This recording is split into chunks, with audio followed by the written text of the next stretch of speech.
маселе болгондо эл бизди күтүп атат. Урматтуу депутаттар, ушул жерде күйүп аткан, өрттөнүп аткан жерге келесиңерби, келбейсиңерби? Сөзүм орой айтасыңарбы? Биздин кызыкчылыкты коргойсуңарбы, коргобойсуңарбы? Бирок ага өкмөт каршы. Депутаттар, саясатчылар, партиянын лидерлери барып алып, элди козутпагыла, силер барып элди утуруткандан башка пайдаңар жок дейт. Биз ага дагы макул болуп күтүп турабыз. Макул анда биз дагы барбай турабыз. Бирок силер өкмөт өзүңөр чечкиле деп атабыз.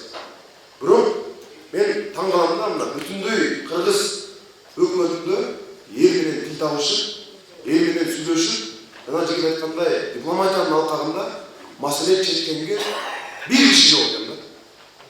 Баардык чыккан жерде карасаңар мындай ушун созулгандан созулуп келди. Мен мына 4 жыл депутат болдум. Байкаганым ушул.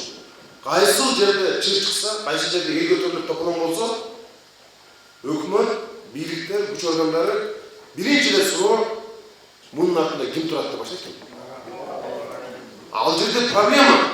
Эл ошол жерде көйгөйдү болот.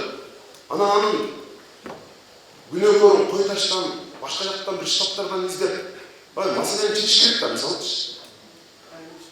Баарын да жок. Мунун артында баланча турат. Ошентип өздөрүн алдайт.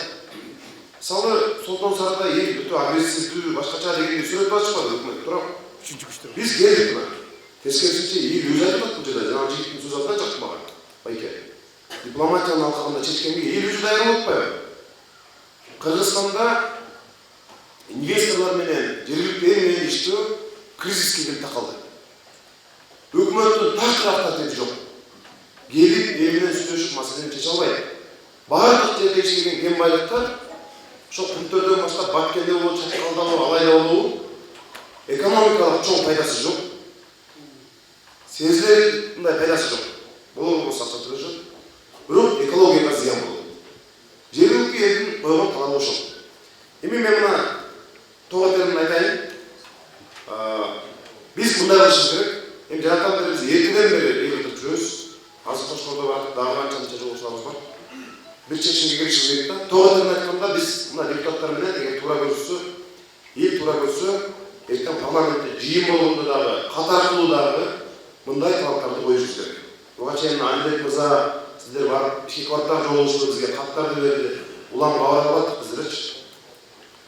Биринчи кезекте ушул Солтон Сарай маселесин көтөрүп аткан бул жердеги лидерлерге куугунтук болуш керек.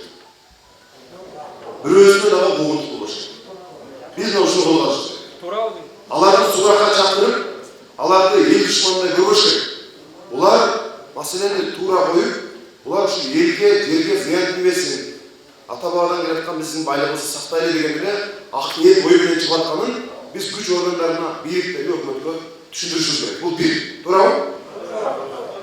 Экинчиси, эл менен эсептешсин өкмөт, муну көз жасында калтырбасын. Ушул маселени тезирээк оң жагына чечсин. Үчүнчүсү, лицензияны кайра чыксын.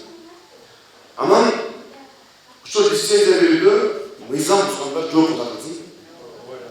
Анан экологиялык жанагы келтирген зыяндарын тез арада калыбына келтирбесин. Мына ушул маселени коюшубуз керек. Парламентте силердин атыңардан эгер силер туура десеңер, биз ушул маселени коебуз. Рахмат.